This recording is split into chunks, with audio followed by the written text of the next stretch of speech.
చూస్ country delight, live better. ఇప్పుడే country delight app ని download చేసుకోండి. బేసికల్గా మీరు మంచి డైరెక్టర్ లేకపోతే మంచి యాక్టర్ కూడా? ఐఎమ్ ఓన్లీ ఇంటూ డైరెక్షన్ అండి. I open up behind the camera. Okay.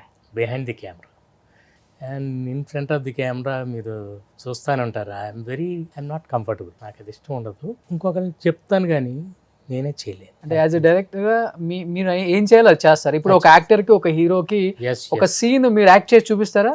అంటే ఇప్పుడు మల్లేశ్వరి ఉంది, ఒక్కొక్క సీన్ కానీ ఇవన్నీ అబ్బా అయ్యా ఇవన్నీ మీరు యాక్ట్ చేసి చూపిస్తారా? లేకపోతే కొన్ని ఎక్స్టెంపోర్ వస్తాయి అలాంటివన్నీ. ఓకే. కొన్ని ఏంటంటే నా క్యారెక్టర్ ఎలా బిహేవ్ చేస్తుందో నేను చెప్పాలి. వాళ్ళు ఆల్రెడీ చాలా క్యారెక్టర్స్ చేయగలరు, వాళ్ళు అన్ని క్యారెక్టర్లు చేయగలరు. కానీ నేను వాళ్ళకి చెప్పేది నా క్యారెక్టర్ ఇలా బిహేవ్ చేయాలని చెప్పడం కోసం మాత్రమే చెప్తాను, వాళ్ళకి నటన చెప్పడం కాదు. అండ్ నా క్యారెక్టర్ ఇలా బిహేవ్ చేస్తుందని చెప్తే వాళ్ళు దానికి కొంచెం షుగర్ యాడ్ చేసి చేస్తారు. అందుకే వాళ్ళ టైమింగ్ కానీ ఇప్పుడు చిరంజీవి గారు కానీ ఆయనకి ఇప్పుడు వాళ్ళకి అందరికీ మనం వెళ్ళి చెప్పాలా ఎలా యాక్ట్ చేయాలి. అంతే, మన క్యారెక్టర్ ఏంటో చెప్తే చాలు. ఆయన కొంచెం షుగర్ యాడ్ చేసి అట్లా. నాగార్జున గారు నన్ను చాలా సర్ప్రైజ్ చేశారు. అంటే ఈయన ఈ లేయర్ కూడా ఉందా, ఈ కామెడీ నేను చేయగలరా. తర్వాత ఇక సినిమా అంతా అదరగొట్టేస్తాను. అట్లా ఒక్కొక్కళ్ళలో నేను what I try to bring out is వాళ్ళ టైమింగ్.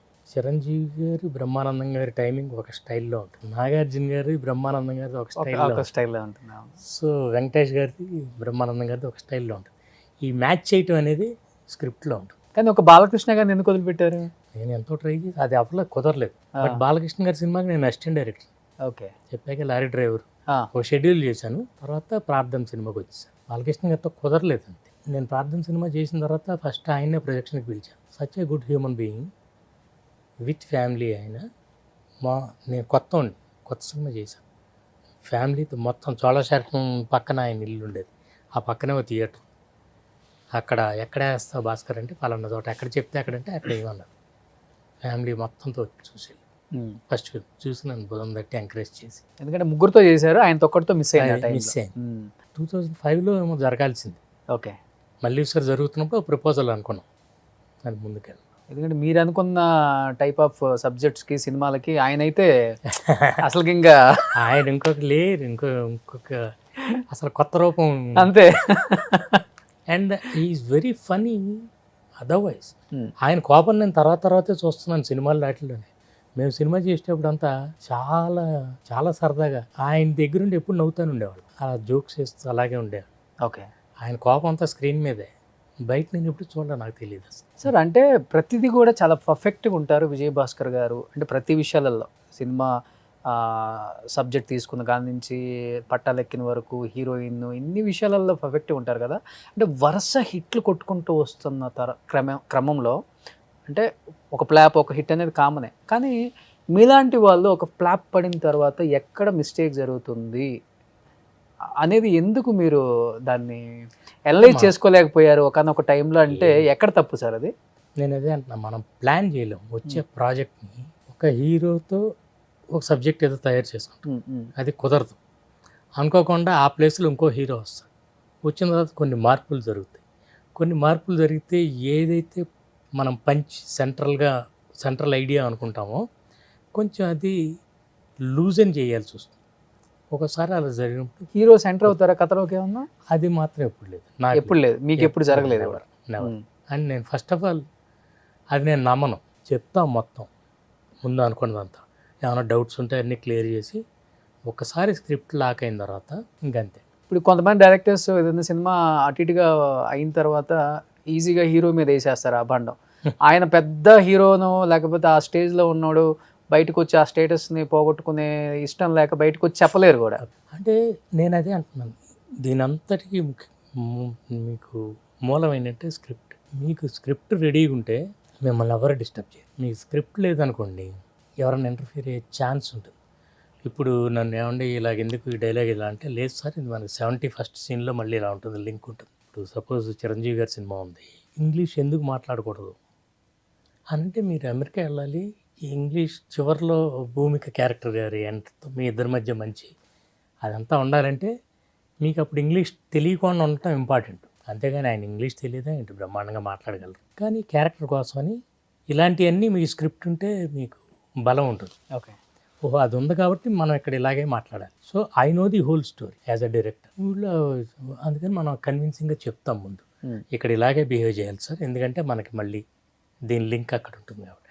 ఇలా లింక్ ఉండాలంటే మీకు ముందు స్క్రిప్ట్లో ఉండాలి, స్క్రిప్ట్ కంప్లీట్గా రాసుకుని ఉండాలి. సో ఆయన ప్రస్తావన వచ్చింది కాబట్టి 4 తరాల నుంచి ఇండస్ట్రీలో మకుటం లేని మహారాజుగా ఏలుతున్న the one and only star megastar Chiranjeevi garu. ఇప్పుడున్న యంగ్ హీరోస్ కూడా టఫ్ కాంపిటీషన్, వాళ్ళ తీరు వేరైతే అర్థమైపోయింది.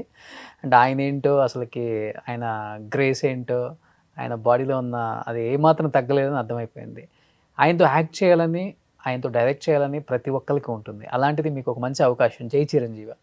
సినిమా అయితే చూస్తున్నంతసేపు నవ్వుతూనే ఉంటాం, అంత బాగుంటుంది. ఎక్కడ తప్పిదం అంటే నేను కొత్త బ్లెండ్ ట్రై చేశాను, మా కైండ్ ఆఫ్ హ్యూమర్ పెడుతూ ఆయన స్టైల్కి, ఆయనకున్న ఆ ఇమేజ్, ఆయన క్యాపబిలిటీస్ చెప్తున్నాను కదా. ఆయన ఫైట్స్ చిరంజీవి గారు ఉన్నప్పుడు అవన్నీ లేకపోతే సినిమాకి అసలు నేనే ఊహించలేను. ఆ యాక్షన్ ఉండాలి, ఆ డాన్సులు ఉండాలి, ఆ అల్లరి ఉండాలి, అట్ ది సేమ్ టైం మన కైండ్ ఆఫ్ సెన్సిబుల్ స్టోరీ ఉండాలి. అది మాకు కొన్ని చోట్ల కుదరలా. ఏంటి కుదరలేదంటే ఫస్ట్ షెడ్యూలే యుఎస్, అమెరికా. అసలు సినిమా స్టార్ట్ అవటం యుఎస్లో స్టార్ట్ చేసాం. ఓకే. సో అట్లా కొన్ని ప్రాక్టికల్ ప్రాబ్లమ్స్ వల్ల కొన్ని చేయలేకపోయాం. అది సినిమాకి వచ్చినప్పుడు సినిమాలో ఏం పెద్ద మీకు హ్యూమర్ అది ఎక్కడ తగ్గదు, కానీ ఎక్కడో ఒక తెలియని అక్కడక్కడ గ్యాప్స్ లాగా ఉంటుందన్నమాట. ఆ ఎమోషన్ ఏదో కరెక్ట్గా క్యారీ అవ్వాలి. బట్ అదంతా చెప్తున్నాగా, దీని అంతటికీ ముఖ్య కారణం ఏంటంటే చిన్న స్క్రీన్ ప్లే ప్రాబ్లం ఉంది. My problem. Okay. Screen play problem ఏంటంటే చిన్న ఫ్లాష్ బ్యాక్, ఆ ఫ్లాష్ బ్యాక్ వల్ల కొంచెం పల్స్గా అయిపోయింది. స్ట్రైట్ నేరేషన్లో ఇంకా బాగుంది. సమీరారెడ్డి గారు డాన్స్ చేస్తుంటే హీరోలు కూడా మ్యాచ్ చేయలేరు అంటారు. మీరు ఆల్రెడీ ఆమెనే పెట్టారు కాబట్టి అసలు ఆయనకి ఎవరు మ్యాచ్ చేస్తారండి? ఆయనకి వాళ్ళందరూ చాలా ఈజీ. నిజం చెప్పాలంటే ఆయన్ని మ్యాచ్ చేయాలంటే వీళ్ళు చాలా కష్టపడాలి. ఈ love cinema, that's why cinema loves him. So అందుకనే ఇన్ని సంవత్సరాలైనా మీరు నన్ను అడిగితే ఈ వయసులో మీరేంటి ఎట్లా అంటే, నన్ను పక్కన పెట్టిన ఆ వయసులో ఆయన డ్యాన్స్లు ఏంటి, ఫైట్లు ఏంటి, హౌ మచ్ ఆఫ్ ఎనర్జీ, అది మీకు తెలియదు ఎంత ఎనర్జీ అవసరం. చాలా డిఫికల్ట్. ఆ వయసులో చేయగలుగుతున్నారంటే ఓన్లీ ఆయనకి సినిమా అంటే ఇష్టం కాబట్టి. అవును. కలిసారా సార్ తర్వాత ఎప్పుడైనా? కలుస్తూనే ఉంటాం అక్కడక్కడ, ఏదో ఫంక్షన్లు అక్కడక్కడ. అండ్ ఇప్పటికీ అదే అదే నేను చెప్తున్నాక ఎప్పుడు మారవండి నా రిలేషన్షిప్స్ ఇంతవరకు ఎవరితోనూ. సినిమా ఎంటర్ అయిన దగ్గర నుంచి, అందుకే నాకు ఫీల్డ్ అంటే అంత ఇష్టం. నన్ను చాలా బాగా ట్రీట్ చేసింది. సుమన్ టీవీలో మీ పర్సనల్ అండ్ బిజినెస్ ప్రమోషన్స్ కోసం కింది నెంబర్కి కాంటాక్ట్ చేయండి.